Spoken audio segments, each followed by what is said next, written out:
Praise the lord. ఈ రోజు దేవుని వాగ్దానము. నీ భారము యెహోవా మీద మోపుము, ఆయనే నిన్ను ఆదుకొనును. నీతిమంతులను ఆయన ఎన్నడూ కదలనీయడు. కీర్తనల గ్రంథము 55వ అధ్యాయము 22వ వచనం. ఏమి తిందుము, ఏమి త్రాగుదుము అని మీ ప్రాణమును గురించి అయినను, ఏమి ధరించుకుందుము అని మీ దేహమును గురించి అయినను చింతించకండి.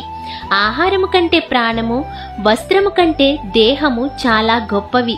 కనుక లోక సంబంధమైన వాటి కొరకు ఆలోచించి బాధపడి ప్రయోజనం లేదు. ఇకనైనా మీరు ఎదుర్కొంటున్న సమస్యలను బట్టి బాధపడకుండా మీ భారము దేవుని మీద వేయండి. ఆయన మిమ్మును ఆదుకుంటారు. ఆయన మీద ఆధారపడిన వారిని ఆయన తొట్టిల్లనియ్యరు, కదలనివ్వరు.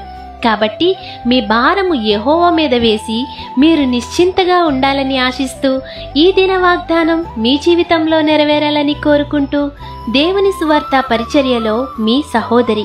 ఆమేన్. God bless you.